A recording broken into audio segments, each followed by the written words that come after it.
Welcome to our journey through time where we compare the childhoods of the 1970s to those of today. Let's dive into 20 things that kids from the 70s experienced that would be completely foreign to kids today. Number 1. Playing outside unsupervised. Children in the 1970s enjoyed a remarkable sense of freedom, often venturing far from home without the constant oversight of parents or guardians. This era encouraged self-reliance and independence, as kids explored their neighborhoods, parks, and wooded areas, engaging in spontaneous play and adventure. They rode bikes for miles, climbed trees, and played games like hide-and-seek, capture the flag, and tag, all without the constraints of a scheduled activity. The absence of mobile phones meant parents couldn't track their children's exact locations, fostering a trusting environment where kids learned to manage risks and resolve conflicts on their own. This unsupervised play allowed children to develop problem-solving skills, creativity, and resilience. They often gathered in vacant lots or backyards, creating elaborate games and scenarios that required teamwork and imagination. Unlike today's highly structured and supervised activities, the 1970s were marked by a lack of formal oversight, leading to a childhood characterized by exploration and autonomy. While modern safety concerns have largely curtailed such freedoms, this period remains a nostalgic reference point for many who grew up during that time.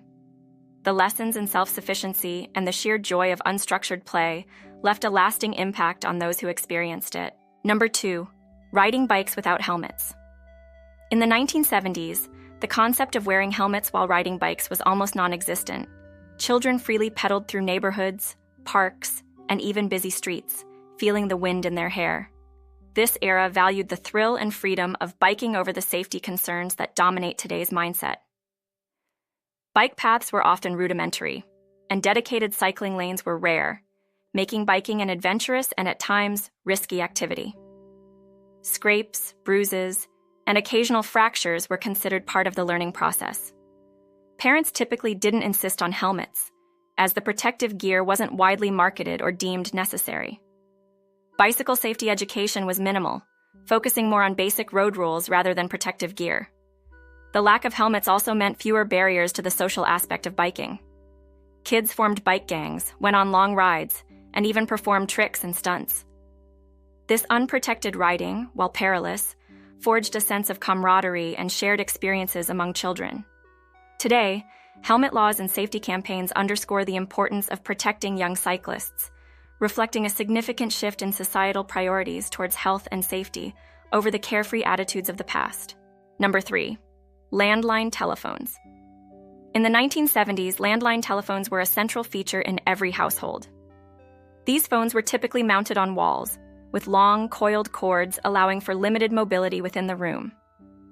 Unlike the instant communication of today, making a call meant dialing numbers on a rotary or push-button phone, a process that required patience, especially if the number had many digits or you misdialed. Conversations on landlines were often public within the household, as private phone calls required the use of extra-long cords to stretch the phone into another room. This lack of privacy influenced how and when people communicated. Additionally, the concept of busy signals was a common frustration. If the person you were calling was already on the line, you had to wait and try again later. Phone books were essential tools for finding numbers, and memorizing frequently dialed ones was common. There were no caller IDs, so answering the phone was a bit of a mystery, and prank calls were a popular, albeit annoying, pastime. Scheduled phone calls were the norm, as reaching someone meant hoping they were home to answer. Voicemail didn't exist, so if no one picked up, you had to call back. Emergency communication relied on neighbors or finding a payphone, which further complicated urgent situations. Number 4. Manual channel changing. In the 1970s, changing television channels required physically turning a dial or pressing buttons on the TV set itself. Each channel click produced a satisfying tactile sensation, but this process demanded that viewers get up from their seats, leading to fewer channel changes and more commitment to whatever was being watched. The absence of remote controls meant that convenience was sacrificed for the act of manually selecting a channel, fostering a different viewing experience than today's instant access. Televisions were often large, heavy units housed in wooden cabinets, and they typically had a limited number of channels, often only 3 to 12. The advent of cable TV was just beginning. and most households still relied on antennae, which sometimes required manual adjustment to improve reception. This task often involved climbing onto the roof or fiddling with rabbit ears inside the house. The concept of flipping through channels rapidly was non-existent. Instead, viewers would rotate the dial slowly, sometimes using a pair of pliers if the dial broke off, to navigate through available stations. This method of channel surfing was cumbersome and time-consuming, making viewers more selective about what they watched. Additionally, TVs had a second UHF dial to access higher frequency channels, further complicating the process. Tuning into these channels required fine adjustments, and often the picture quality was poor, with plenty of static and ghosting images. This analog method of channel selection contrasted sharply with today's digital, high-definition streaming services, where content is available at the touch of a button. Number 5. Vinyl records and cassette tapes. Listening to music in the 1970s revolved around vinyl records and cassette tapes, offering a tactile and engaging experience that digital formats can't replicate. Vinyl records, with their large album covers, provided a visual and physical connection to the music. Collecting records was an art, with dedicated spaces for storing these fragile discs. The act of placing the needle on the record, hearing the initial crackle, and flipping the vinyl to play the other side were ritualistic aspects of music enjoyment. Cassette tapes, introduced later, offered portability. Compact and durable, they allowed music lovers to create personalized mixtapes by recording songs from the radio or other cassettes. This process required precision to avoid cutting off songs mid-play. The rewind and fast-forward functions were essential, but often led to stretched or tangled tapes, demanding patience and care. Both formats had their quirks. Vinyl records were susceptible to scratches and dust, affecting sound quality, while cassettes could suffer from tape hiss and wear over time. Despite these issues, the hands-on nature of these formats created a deeper appreciation for music. Users had to engage physically with their collections, from cleaning records to repairing tapes, fostering a connection that today's digital listeners might never experience. Number 6. Saturday morning cartoons. Saturday mornings in the 1970s were a magical time for kids, dedicated to watching cartoons that aired only once a week. Shows like Scooby-Doo, The Flintstones, and Looney Tunes were eagerly anticipated, creating a ritualistic viewing experience. This weekly event fostered excitement and community, as children discussed episodes with friends and classmates. Unlike today's on-demand streaming, these cartoons aired on network television, requiring kids to wake up early and often negotiate TV time with siblings. This shared experience was a cultural phenomenon, shaping the childhood memories of an entire generation. The anticipation and scheduled nature of these shows contrast sharply with the instant access and binge-watching habits enabled by modern streaming platforms. Number 7. Drive-in movies. Drive-in movies provided a unique cinematic experience that peaked in the 1970s. Families and friends would gather in their cars, tuning into the film's audio through the car radio. The large outdoor screens allowed viewers to enjoy the latest movies under the stars, making for a memorable social outing. The drive-in setup fostered a communal atmosphere. People brought their own snacks, blankets, and sometimes even portable grills, turning the movie night into a picnic-like event. This setting also allowed for more relaxed viewing, where children could play outside the car and adults could converse without disturbing others. Number 8. Collecting stamps and coins. Collecting stamps and coins was more than just a hobby in the past. It was a gateway to learning and exploration. Each stamp told a story, capturing moments in history, culture, and art. Kids and adults alike would meticulously sort, catalog, and mount stamps, developing a keen eye for detail and an appreciation for history. Coin collecting, or numismatics, offered similar educational value. Each coin, often adorned with images of historical figures, landmarks, or significant events, provided a tangible connection to the past. Collectors would study the origins, mint marks, and historical contexts of their coins, learning geography, economics, and politics along the way. These hobbies required patience and precision. Unlike today's instant digital gratification, the process of building a collection took time, effort, and dedication. Trading with friends, visiting hobby shops, and attending collector fairs were common practices that fostered community and shared knowledge. Number 9. Playing Atari. Playing Atari in the 1970s revolutionized home entertainment, introducing the world to simple yet captivating games like Pong and Space Invaders. These games were straightforward, with basic graphics and limited controls, but they offered a novel way to interact with technology that captured the imagination of millions. The Atari 2600 console was a game-changer, bringing arcade experiences into living rooms and making gaming accessible to a broader audience. Unlike today's complex, high-definition games with immersive storylines and advanced graphics, Atari games focused on gameplay mechanics and high scores. The challenge and competition were central, with players spending hours mastering the timing and reflexes required to succeed. Atari's joystick, with its single button, was iconic. It taught the fundamentals of gaming controls that evolved into the multi-button, multi-axis controllers used today. These early games were the foundation of the gaming industry, influencing game design and player engagement strategies. The social aspect of playing Atari also cannot be understated. Friends and family gathered around the console, taking turns and cheering each other on, creating a communal gaming culture. Despite their simplicity, these games laid the groundwork for the complex and rich gaming experiences we enjoy now, proving that innovative gameplay can create lasting memories. Number 10.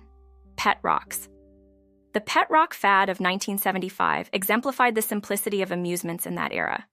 Marketed as low-maintenance pets, these ordinary rocks came in custom cardboard boxes complete with breathing holes and straw bedding, mimicking a real pet's habitat. This quirky product was conceived by Gary Dahl, who capitalized on the novelty of having a pet that required no feeding, walking, or cleaning. Each pet rock came with a humorous instruction manual, detailing the care and training of the rock. The craze quickly swept the nation, with millions sold in just a few months. This phenomenon highlighted the era's penchant for whimsical and tongue-in-cheek products, contrasting sharply with today's digital pets and complex virtual games that offer interactive and immersive experiences. The pet rock craze, though short-lived, remains a nostalgic symbol of the playful and imaginative spirit of the 1970s. Number 11. Shag carpeting. Shag carpeting was a hallmark of 1970s interior design, characterized by its long, plush fibers and vibrant colors. This distinctive style added a cozy and luxurious feel to living spaces, making it a popular choice for homes across America. The deep pile of shag carpet provided a soft underfoot experience, often used in living rooms and bedrooms to create a warm and inviting atmosphere. Shag carpets came in a variety of bold colors and patterns, reflecting the era's penchant for eclectic and expressive home decor. The maintenance of these carpets, however, was challenging due to their thick, long fibers that trapped dirt and debris. Vacuuming required special attachments to effectively clean and preserve the carpet's appearance. Number 12. Metal lunchboxes. In the 1970s, metal lunchboxes were a staple for schoolchildren, featuring colorful and durable designs, often adorned with popular TV and movie characters. These boxes were not just containers for meals, but also a means of expressing personal interests and social status among peers. Characters from shows like Star Wars, Scooby-Doo, and The Brady Bunch were commonly displayed, making lunchtime a showcase of the latest trends in entertainment. The construction of these lunchboxes included a metal body and a matching thermos inside, which often carried drinks or soups. The designs were printed on metal, making them more prone to dents and rust, but also more durable than the plastic lunchboxes that followed. The thermos itself was a marvel, usually glass-lined, keeping liquids warm or cool until lunchtime. These lunchboxes served as a canvas for childhood imagination, often becoming makeshift storage for small toys or treasures when not used for food. They have now become collectible items, valued for their nostalgic and cultural significance. Today's lunch solutions focus on practicality and sustainability, favoring insulated, eco-friendly materials over the vibrant and iconic metal designs of the past. This shift reflects broader changes in consumer priorities, emphasizing environmental consciousness and functionality over the expressive, character-driven products of earlier decades. Number 13. Mood rings. Mood rings, a popular fad in the 1970s, captured the fascination of many with their ability to change color based on the wearer's body temperature, supposedly reflecting their emotional state. The liquid crystals inside the ring would twist and shift, altering the wavelengths of light they absorbed or reflected, thus changing the color of the stone. Each color was associated with a different mood, such as blue indicating calmness, green for curiosity, and black for stress or anxiety. These rings became a cultural phenomenon, often seen as a playful way to gain insight into one's own feelings or those of friends. They were not only a fashion statement, but also sparked curiosity about the science behind them. The concept of wearing an accessory that responded to the body's natural changes appealed to both adults and children alike. While mood rings have largely been replaced by more advanced wearable technology, such as smartwatches and fitness trackers that monitor a wide range of biometric data, their legacy endures as a nostalgic symbol of the 1970s.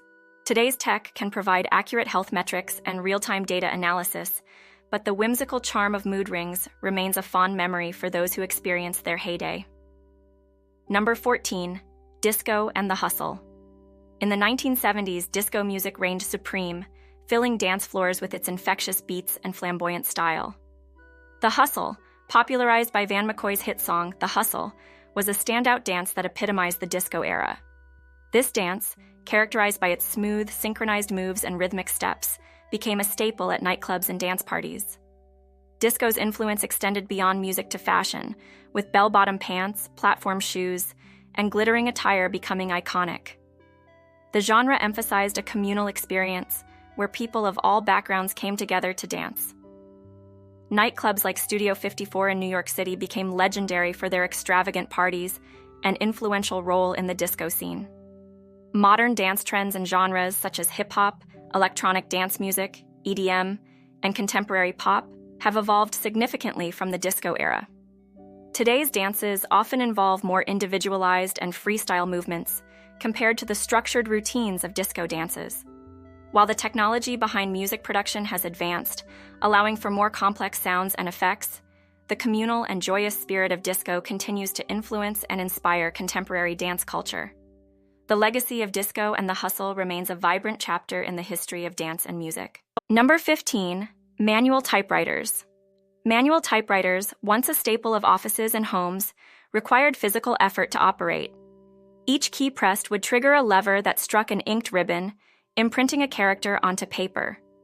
This mechanical process demanded precision and strength, especially for extended typing sessions. Errors were corrected using whiteout or by retyping, as there was no delete key. The distinctive sound of typewriter keys clacking and the carriage returning is a nostalgic memory for many. Typists develop strong fingers and a rhythmic pace, often described as musical. Unlike today's keyboards and touchscreens, manual typewriters provided tactile feedback, making each keystroke deliberate and satisfying. Writers and journalists relied on these machines, valuing their durability and reliability. Portable models allowed for work on the go, albeit with significant weight compared to modern laptops. The advent of electric typewriters and word processors eventually phased out manual typewriters, but their impact on writing practices and office environments remains significant. Today, some enthusiasts and collectors still appreciate the craftsmanship and vintage charm of manual typewriters, occasionally using them for specific writing projects or as decorative items. The contrast with modern, silent, and highly efficient digital devices highlights how technology has evolved to prioritize convenience and speed over the mechanical elegance of the past. Number 16. Waiting for photos to develop. In the 1970s, capturing a moment with a camera was just the beginning of a multi-step process.